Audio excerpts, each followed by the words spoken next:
احمد حسام الدين، اهلا مستر اسامه. صديقي حبيبي اخويا الصغير. احمد كام سنه تقريبا؟ انا 18 سنه.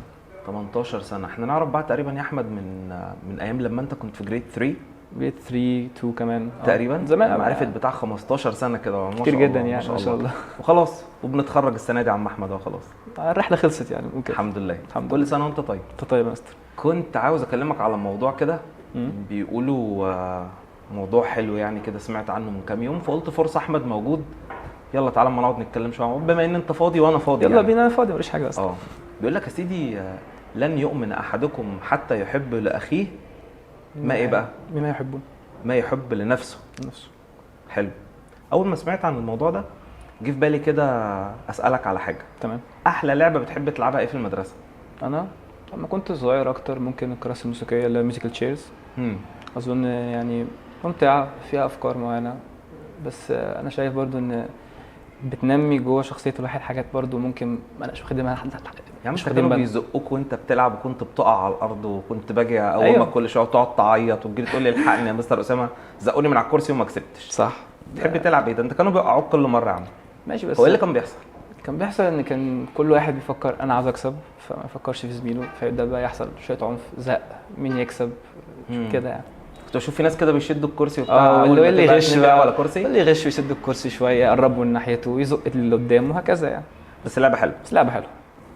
احكي لك انا بقى عن التجربه اللي هي مع اللعبه دي، اكتشفتها في مكان بره مصر. بيلعبوا نفس اللعبه اللي انت لسه حكي لي عنها دي، 3 كراسي زي ما انت بتقول، ب4 برضه بيلعبوا. تمام. وكل شويه تلاقي بيشيلوا كرسي منهم بدل ما يشيلوا لعيب، والتيم كله يفضل يقعد على ال3 كراسي، والتيم كله يقعد على الكرسيين، والتيم كله يقعد على كرسي واحد، وفي الاخر التيم اللي ينجح هو التيم اللي تعاون كله، والتيم اللي حط ايديهم في ايدين بعض، مش التيم اللي شد الكرسي من ورا زميله عشان يقعد، ومش اللي زق زميله عشان يقعد. صح. وما افضلش انمر كده وافكر، عارف النظرات الخبيثه دي يا احمد اللي كانت زمان؟ اصل برضه اللعبه دي كنت بلعبها برضه زمان. افضل تبص كده البصه الخبيثه دي، وتلاقي ناس بقى بتعمل ايه؟ تفضل ماشيه جنب الكرسي كده، ايه، يبطأ نفسه بالراحه كده. ايوه بطأ نفسه، عمال يتحرك كده جنب الكرسي، حاجات الخبيثه دي عارفها. ايوه عارف. بص القيمه اللي اللعبه هنا ادتها ايه، ونفس اللعبه بس ادت قيمه شكلها عامل ايه. طبعا القيمه اللي في اللعبه اللي هي مش بنلعبها هنا يعني عباره عن ان احنا بننمي مهاره التيم ورك اللي هي مهمه جدا في اي شغل اليومين دول. طبيعي ان انت تكون انت شخص روحك اصلا ان انت تيم بلاير، بتحب تلعب، بتحب تكون انت بتحب انك تبدا تساعد زمايلك في انك تنجحوا مع بعض، مش تبقى انت منفرد بالنجاح يعني. حابب الناس اللي بشتغل معاهم، حابب زمايلي في الفصل.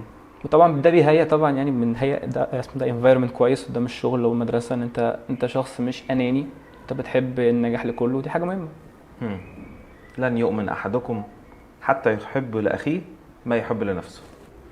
حظي حلو جدا جدا في الشوية الصغيرين دول معاك. انا اكتر. ان شاء الله عايزين نتقابل، بس المره الجايه هنجيب 2 معانا عشان نلعب لعبه الكراسي الموسيقيه دي. تمام ماشي. بس اقعد زقني. لا مش هزق، انا هبطئ نفسي بس. امين.